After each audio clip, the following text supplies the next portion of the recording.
My son abandoned his autistic daughter until she built a $5M restaurant. Then he showed up with a lawyer. I was 62 when Jack brought her to my door. I had not seen my son in over 8 months, not since he quit his 3rd job in a year and moved in with a woman half his age. That morning, I was pulling weeds from the corner of my garden, watching the autumn fog settle over the hills behind my house. I heard the crunch of tires on gravel, then the sharp slam of a car door. Jack stood there, looking thinner than I remembered. His clothes were wrinkled, his face pale and anxious. But it was not him that stopped my breath. It was the child hiding behind his legs. She could not have been older than 5 years old, tiny, almost doll-like, holding a stuffed gray cat so worn its eyes had faded. Her dark hair was tied in a lopsided ponytail, and her face looked like it had not smiled in a long time. "This is Lily," Jack said, gesturing vaguely. I blinked. "Your daughter?" "Yeah. Listen, I need you to take her for a while." "What?" "Jack, what do you mean? Where's her mother?" "She left," he muttered, then added, too quickly, "Just for a few weeks, okay? I'll come back once things settle down." I looked down at the girl. She did not meet my gaze. She stared off toward the trees, her arms wrapped around that stuffed animal like a life vest. Something in me tightened. "Jack, this little girl, she's not just quiet, is she?" "She's autistic," he cut in flatly. "Doctors say she's got issues with speech, eye contact, sensory stuff, whatever. I do not have time to deal with that right now." I stepped forward. "Son, she needs you. You cannot just drop her here like—" Jack snorted and gave a cold, crooked smile. "She needs me? You are one to talk. You have been living like a hermit in this moldy old cabin, living quietly, talking to birds and old books. You're practically as shut in as she is." He shoved a worn suitcase onto the porch. "Face it, Mom. The only real value you have left is free childcare." Then he turned around, walked down the steps, and drove off without looking back. If you feel justice deserves celebration, smash that hype button. Let us keep stories like this alive, echoing far, far away. Your support helps us bring understanding and love to those who deserve it. Thank you so much. Keep listening. I stood on the porch as the dust from his tires settled. Lily remained frozen where he had left her. She did not cry. She did not ask for him. She just stood, staring into the trees. I brought her inside. She did not speak that first day, or the second.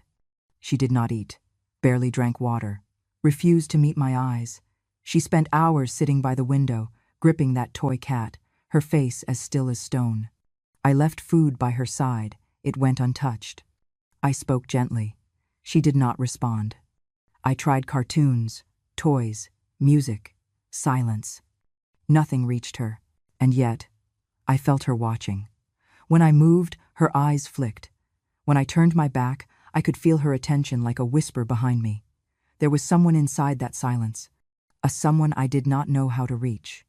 I was an old woman, a retired school teacher. I had spent my life helping other people's children learn their ABCs, solve fractions, survive middle school heartbreaks. But this child, my own granddaughter, she was beyond the reach of everything I had ever learned. By the 3rd night, I sat at my kitchen table, staring at her untouched plate. I was exhausted, afraid, angry at Jack, at myself, at the silence that filled this house like smoke. And then I remembered. When Jack was little 4 or 5, throwing tantrums, hiding under the bed for hours, there was only one thing that calmed him. Chicken soup. Real soup, the kind that takes all day. Bones boiled down to nothing. Carrots were sweet enough to melt. Onions were soft as silk. Rosemary, garlic, warmth. I went to the kitchen. My hands shook a little as I chopped. My knees ached as I stood, but I cooked. And as the broth began to steam, something changed. Lily lifted her head. She sniffed the air. She stood, slowly, and walked into the kitchen without a word. I said nothing, just poured the soup into a bowl and set it before her. She climbed onto the chair, took the spoon, dipped it, tasted. And then, only then, she looked up at me and whispered her very first words. "This is good, Grandma." Her voice was barely louder than breath, but it landed in me like thunder. That was the moment I knew. She would stay, and I would fight for her every single day. By the end of day 1, I knew this was not going to be easy. Lily did not eat, not a bite, not even a sip of water if I was watching. I tried everything I could think of: warm milk with honey, soft oatmeal with cinnamon, applesauce, crackers shaped like animals. She would push the plate away, or worse, stare right through it like it did not exist. I tried feeding her by hand, coaxing her with gentle tones. No reaction. I even played old cartoons Jack used to like, hoping the sounds might catch her interest. Nothing. I began to wonder if something deeper was wrong. Not just her silence, but her body. Was she in pain? Was she sick? She would not let me check, would not let me near. By day 2, she looked paler, more withdrawn. I called 2 pediatricians. No appointments available until the next week. The emergency room was 2 hours away, and I knew she would not tolerate a car ride. I watched her shrink further into herself and felt something inside me unravel. I had raised a child already. I had handled tantrums, fevers, broken bones, schoolyard fights. But this was different. This was a child who had been dropped into my world like a ghost, quiet, watchful, impenetrable. On the 3rd day, she started rocking, sitting in the corner by the window, arms around her knees, moving back and forth in a slow, rhythmic sway. Her eyes never blinked. Her stuffed cat sat on her lap, clutched tight. I sat on the couch across from her, trying not to cry. I did not know what else to do. But then, like a thread pulling itself loose from memory, something surfaced. Jack, 4 years old, hiding under the dining table. He had gone 2 days without eating after his first bout of chickenpox. I had cooked chicken soup, real soup, and left it by the door. Within minutes, he had crawled out, nose first, spoon in hand. That was when I learned. Some children do not respond to words. But smell, warmth, that they understand. So on the morning of day 4, before the sun fully rose, I lit the stove and pulled out my old stock pot. It had scratches down its sides and a dent from the time Jack tried to use it as a helmet, but it still held heat better than any pot I had ever owned. I cleaned the bones. I chopped carrots, onions, celery.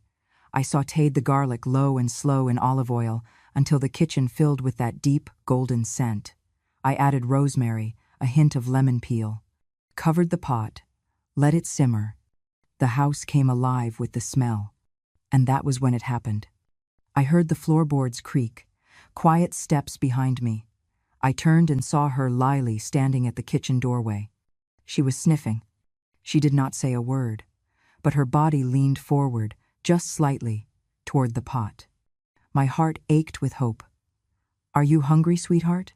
I asked softly, though I knew better than to expect an answer. I ladled the soup into a white ceramic bowl, placed it on the table, and pulled out a chair. Then I stepped back. She stared at it, her fingers flexed around her stuffed cat. And then slowly she walked forward. She climbed into the chair, picked up the spoon with both hands, dipped it into the bowl. I held my breath. She brought the spoon to her lips and took one small sip. Then another. And then she paused, looked up at me, and spoke. "This is good, Grandma." 6 words. Her first. They were not loud, they were not clear, but they were real. I covered my mouth, tears pooling before I could stop them. I nodded, afraid to move, afraid to break the spell. She kept eating, spoon after spoon, like her body had remembered something it had forgotten it needed. Food. Warmth. Me. That day, something opened between us. Not like a door, more like a window cracked just enough to let in air. From then on, every meal became a kind of conversation. She did not talk much, not yet. But I learned to listen to the way she stirred things, the way she tasted and blinked when something was too salty, the way she hummed, almost imperceptibly, when she liked a dish. I started keeping notes, which flavors made her tense up, which textures made her retreat. I paid attention, like I had never paid attention to anything in my life. And more than that, I taught. I showed her how to hold a spoon properly, how to crack eggs without breaking the yolk. I showed her how to listen for the sizzle of garlic at just the right temperature. I talked while I cooked, even when she did not answer. I narrated every step like a recipe show. Then I began showing her videos, MasterChef Junior, MasterChef Australia, anything with subtitles and visuals. She liked the colors, the movements. She watched with focus that would surprise most adults. She was not learning through language. She was learning through eyes and nose, sound and taste. I ordered picture-based cookbooks. We played Guess the Spice games. We explored the textures of fruits and vegetables. I let her break things, spill things, play. Within weeks, she could make toast and jam with precision. By the end of the second month, she was helping me peel, stir, plate, and every now and then, when I handed her something just right, she would look at me, smile softly, and say again, "This is good, Grandma." Those words were our anchor. I had lost my son to selfishness. But in return, I had been given a granddaughter whose language was food, whose world was silent but rich, and who, in the warmth of a kitchen, was beginning to find her way out. And I would walk beside her every step of that path. By the time Lily turned 7, I had stopped wondering whether she would ever speak like other children. She spoke, just not with words. She spoke with her hands, her eyes, the way she tilted her head when something intrigued her. She spoke with silence, with attention, and most of all, she spoke through food. What began as a daily survival ritual, getting her to eat, had become something sacred between us. We cooked together nearly every day. It was the only time she seemed fully present, fully alive. Not fidgeting, not drifting, not rocking back and forth the way she sometimes did when the world got too loud. She would sniff tomatoes before choosing them, press herbs between her fingers and close her eyes. I had never seen someone smell with such intention. If the thyme was old, she would wrinkle her nose. If the garlic was fresh, her lips would part, ever so slightly. Her sense of smell was sharper than mine. It humbled me. By 8, she could tell when oil was hot enough just by the pitch of the sizzle. Too sharp, she would whisper, if it hissed too fast. Not ready, if it bubbled too slow. She never guessed. She knew. I began documenting her progress, not because I wanted to brag, but because I needed someone else to see it too. I filmed her folding batter, adjusting salt, recognizing ingredients by scent alone. I sent the videos to the therapist Jack had listed on one of Lily's old medical forms. The woman wrote back only once, but she said something that stayed with me. "You are not just teaching her to cook, you are teaching her to connect and to trust her own senses. That's therapy. You are doing therapy." Still, I never used that word around Lily. To her, we were just cooking, living, breathing in the kitchen air that always smelled like butter and rosemary and steam. At 9, she stopped needing recipes. She began inventing. One afternoon, she brought me a spoonful of something she had made while I was outside pulling weeds. "Taste," she said simply. The sauce was creamy, tangy, with a strange but delightful citrus kick. When I asked her what was in it, she pointed at a lemon, then at a small jar of mustard I had nearly forgotten existed. I stared at her, stunned. "Did you just create this?" She nodded once, then turned away and went back to stirring. 10 was when everything changed. It was the day after her 10th birthday. We had not celebrated with a party, crowds still overwhelmed her, but I had made a cake, and she had eaten 2 slices with quiet joy. The next morning, I woke up to the smell of sautéed onions. I thought I was dreaming. But when I reached the kitchen, I found her standing on a stool, barefoot, apron tied backwards, stirring a pot of broth. The sunlight caught the strands of her hair, and for a moment, I just stood there and watched. She noticed me and gestured for me to sit. No words, just a look. I sat. She served me a bowl. It was chicken soup, but not my chicken soup. It was hers. The broth was lighter, with notes of fresh dill. The carrots were cut thinner, almost decorative. There was a warmth to it I could not place, like the flavor had been aged, not rushed. It smelled perfect. I lifted the spoon. I tasted, and I cried. Because somehow, this little girl, this silent, odd, beautiful child, had taken everything I had ever taught her and turned it into something that felt like home. It was not just that the soup was good.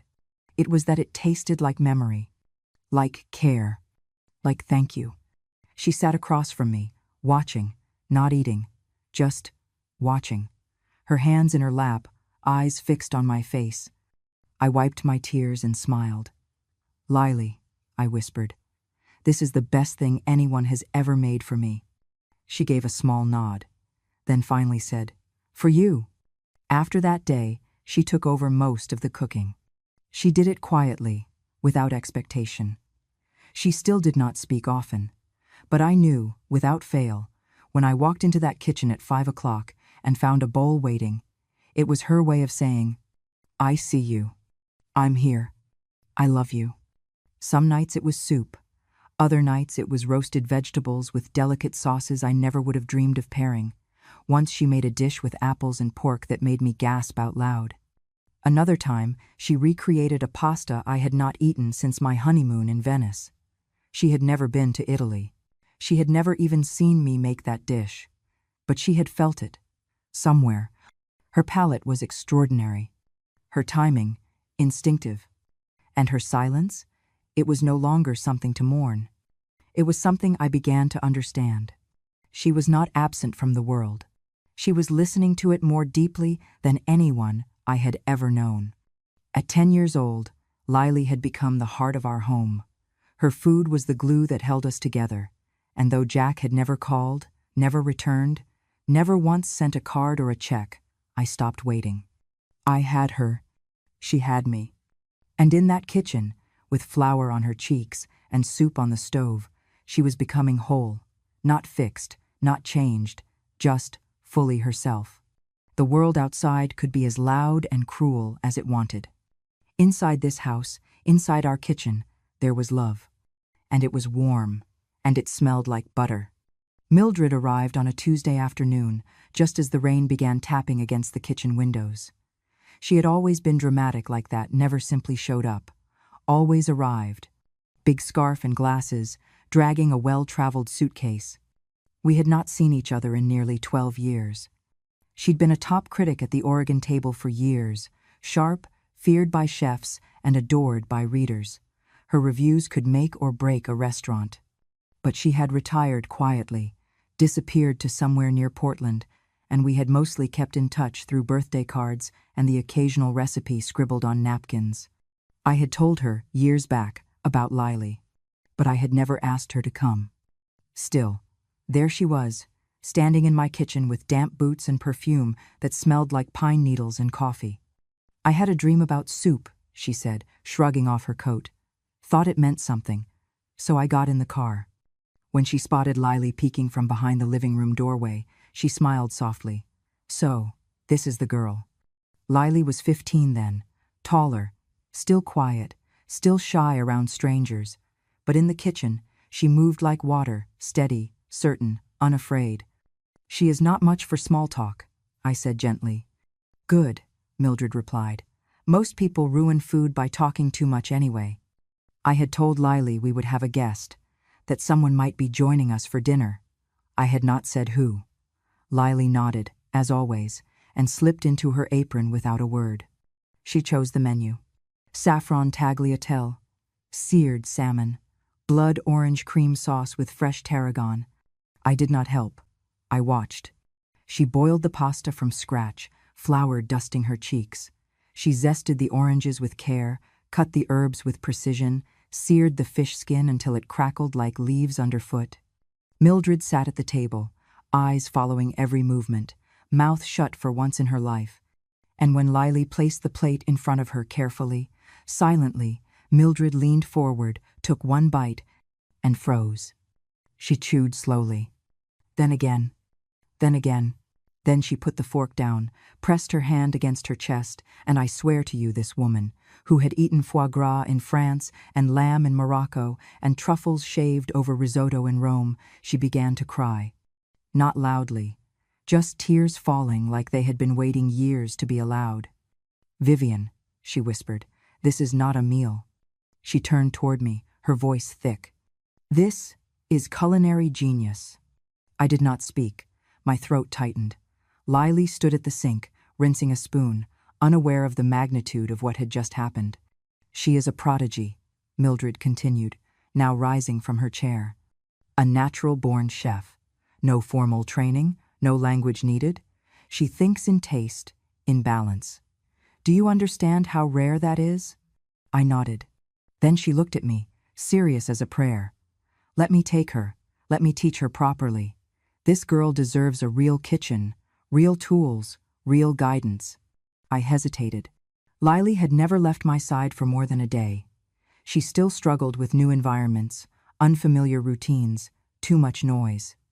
The thought of her in a bustling professional kitchen made my heart clench. "She does not talk much," I said. Mildred's reply was soft, firm. "She does not have to." "I mean it," I said. "Do not push her. Do not make her explain herself. Just let her be as she is." Mildred took my hand and nodded. "I promise." I spoke with Lily that night, told her about Mildred, about kitchens with real flames and silver counters and knives sharp enough to cut through frozen butter. Lily listened, chewing the edge of her sleeve. Then she asked one thing. "You come?" I smiled. "Not every day, but you can call me, and I will wait right here every evening to hear what you made." She paused, then nodded. That was all the consent we ever needed. So it began.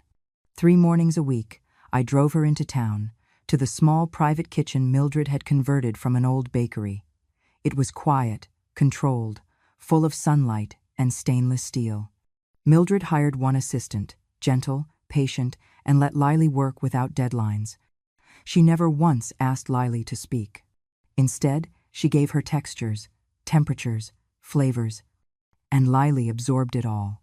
She watched once, then did it perfectly the second time. She never needed things repeated. She wrote nothing down.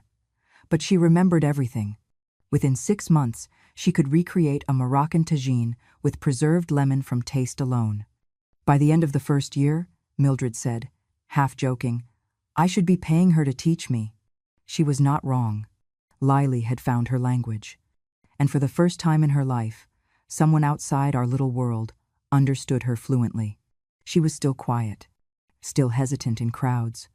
But in that kitchen, she was undeniable. And it was just the beginning. She opened the restaurant on her 20th birthday. It was a crisp autumn morning, the kind where the air smells like cinnamon and wood smoke.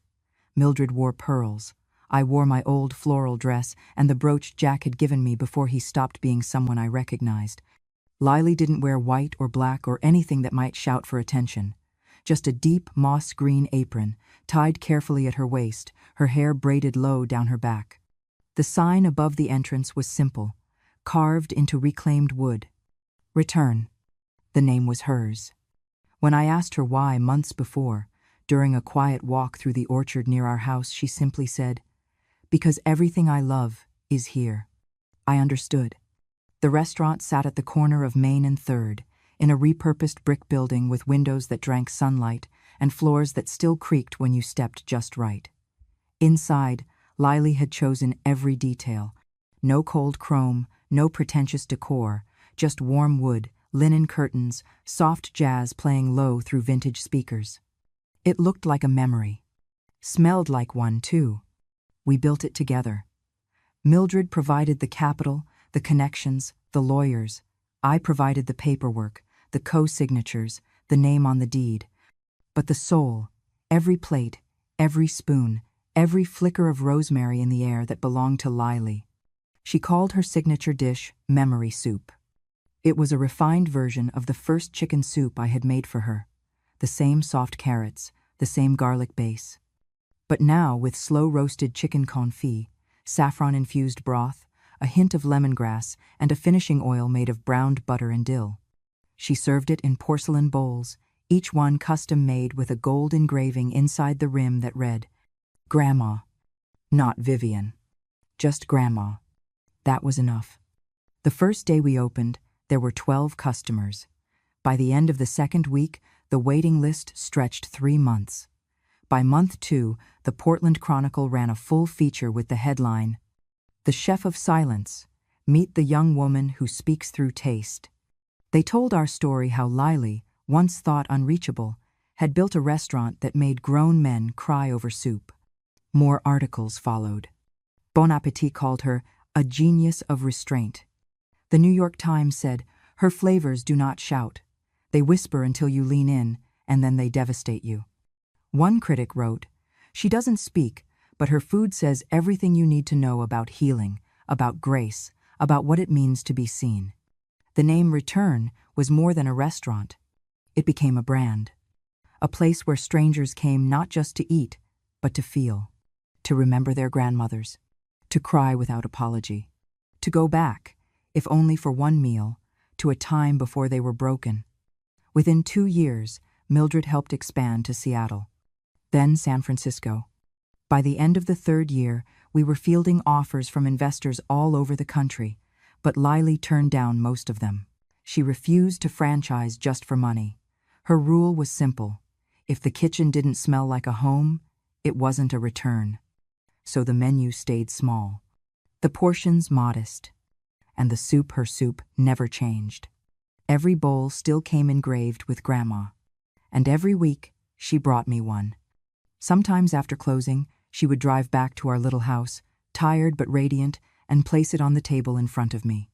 No words, just that same look she gave me the first time I fed her. As if to say, "I'm still here, I haven't forgotten." One night, she brought a small stack of articles, all the press, printed and clipped. She handed them to me and waited. I read slowly, tracing each word with the same care I used to trace her palm when she was a child, trying to calm her down during storms. When I looked up, she was watching.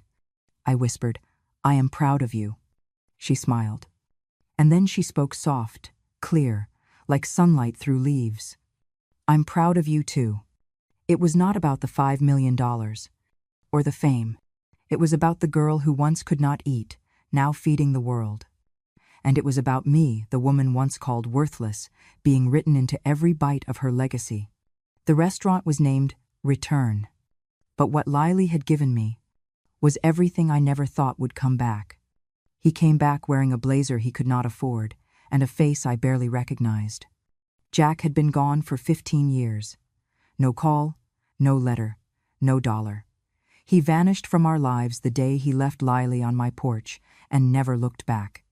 I had trained myself to stop hoping, to stop imagining one day he might knock on the door with regret in his eyes. I had grieved my son like he was dead. Then, one morning, he returned. But not alone. He walked into Return, flanked by a man in a navy suit, with a briefcase and a smirk, the kind of man who made his living cleaning up other people's messes or making them look clean. I was wiping down the counter when I saw them. Jack did not look older so much as worn out. His skin was sallow from too many sleepless nights.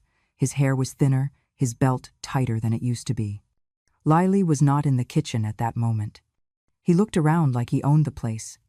"So," he said loudly, "this is what you did with my kid." I stood there, the rag frozen in my hand. The lawyer stepped forward. "Are you Vivian Carter?" I nodded once. He opened the briefcase, pulled out a thick folder, and handed it to me. "We are here today to initiate guardianship reclamation for Mr. Jack Carter regarding his biological daughter, Lily Carter.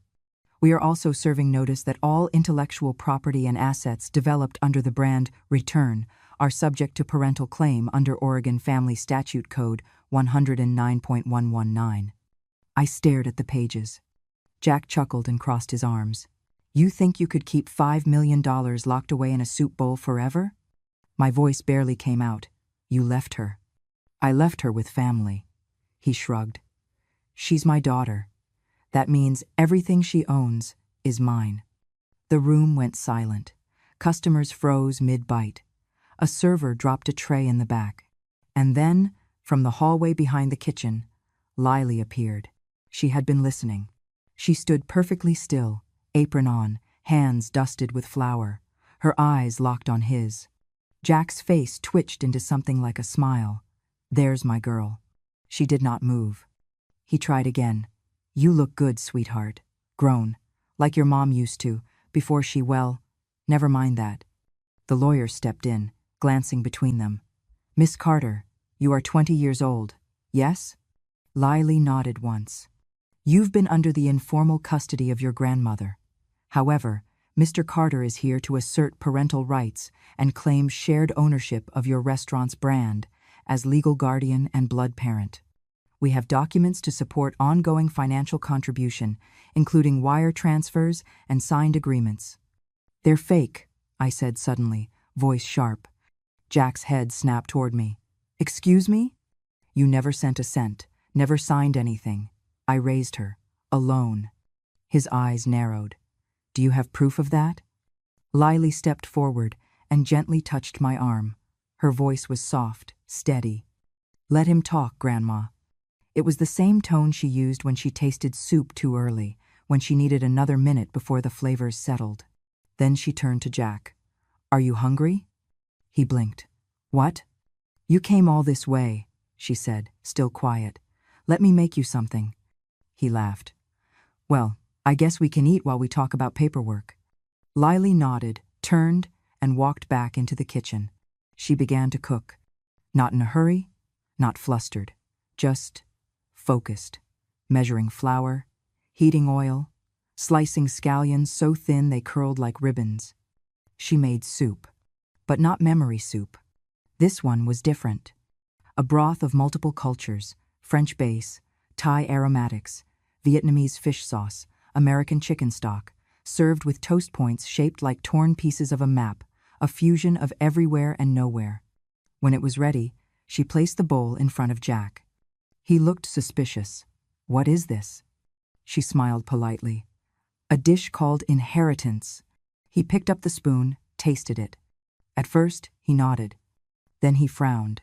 Then paused. His throat twitched. His eyes watered. Something he did not know what hit him deep. What's in this? He asked, voice catching. She tilted her head. Everything you missed. The lawyer shifted uncomfortably. Jack's voice rose. What is this? Some kind of trick? You think food can erase the law?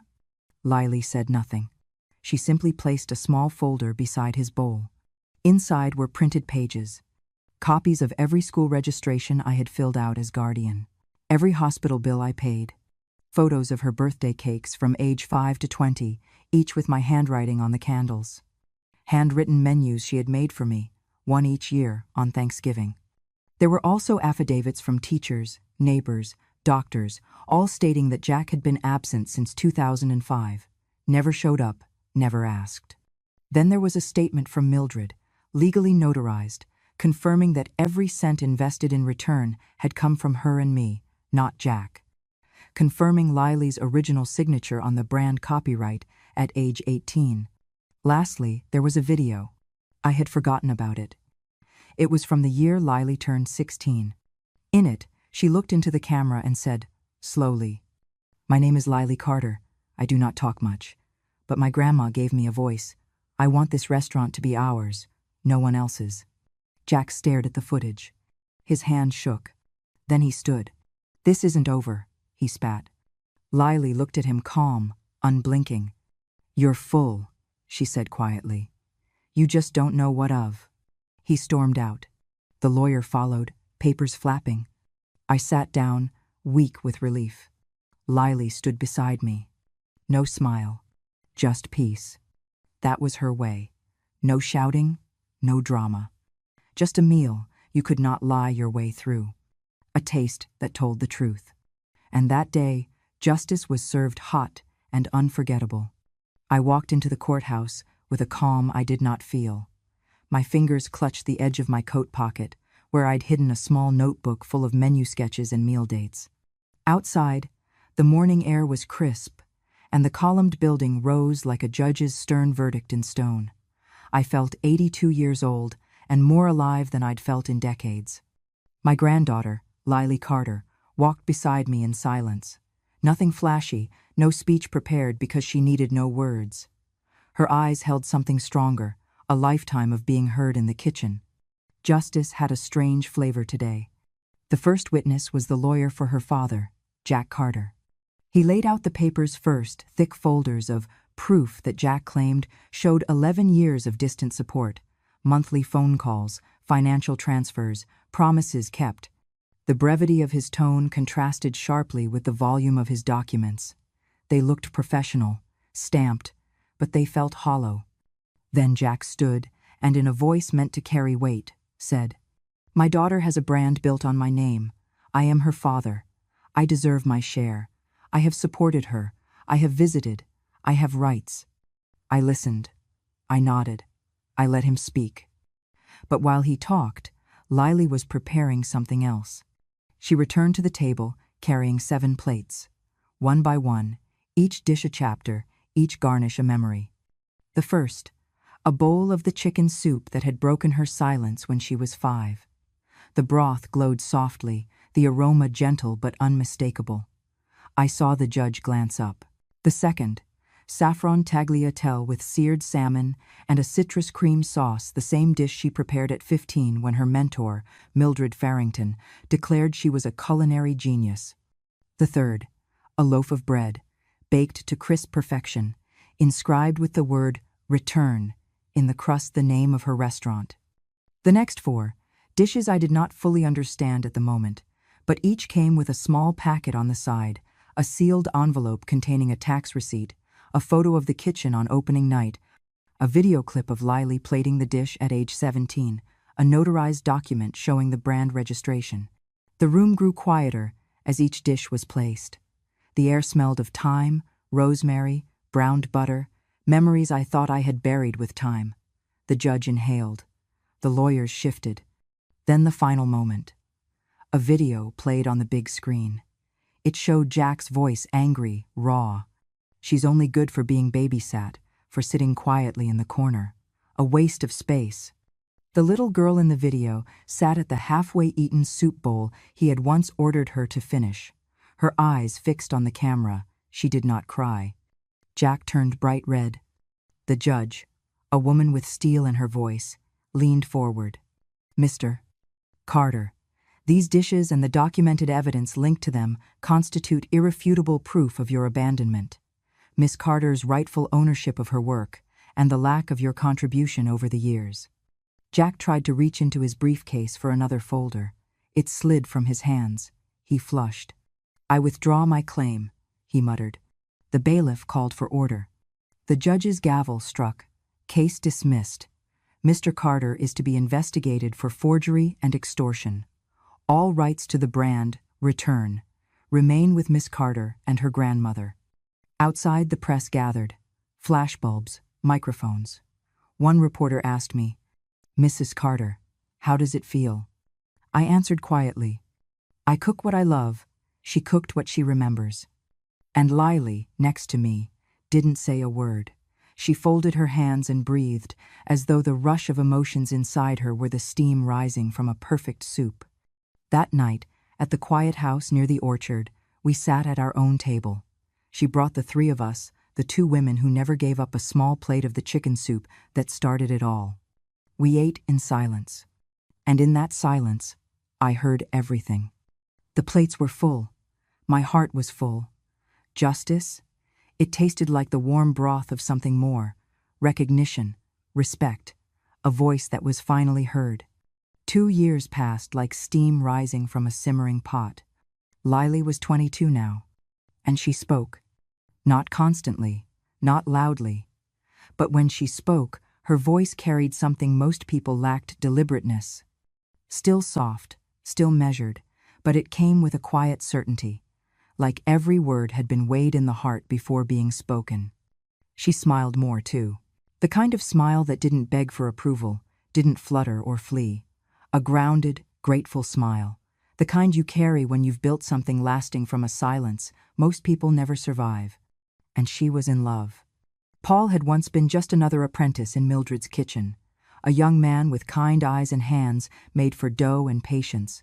He never tried to make Lily talk, never filled the air with noise.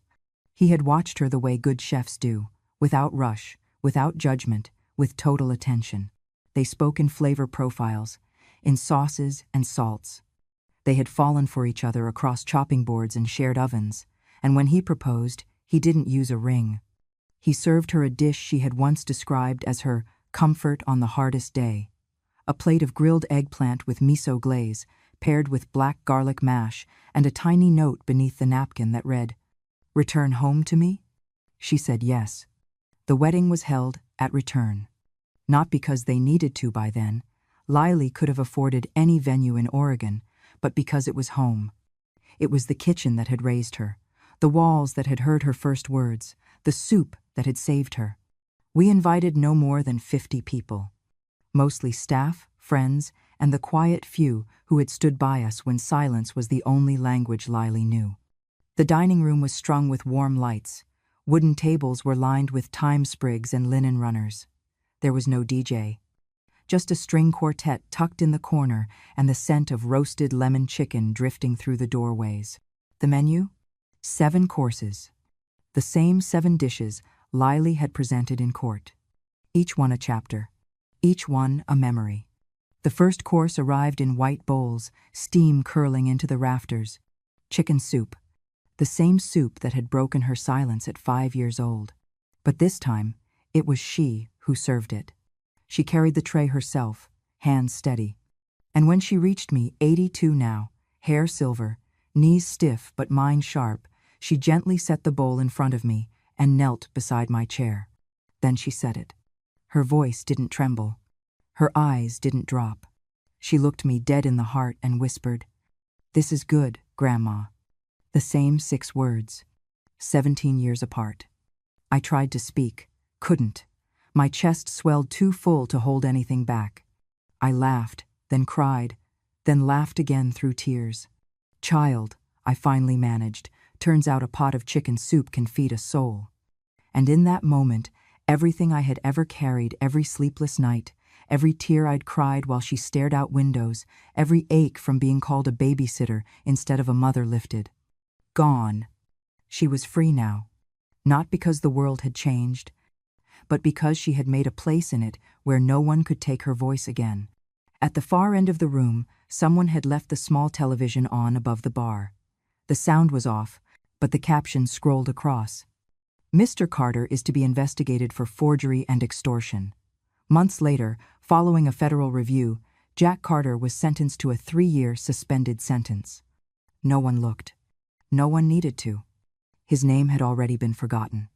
What mattered was this room. This love. This soup. I watched Lily and Paul dance later, not like a performance, not a routine. Just a slow sway, 2 chefs holding each other like they were still measuring ingredients by feel. His hand never left her back. Her head fit perfectly beneath his chin. I sat, watching, grateful beyond words. Not for revenge, but for the right ending. One built slowly, deliberately, with heat, patience, and love.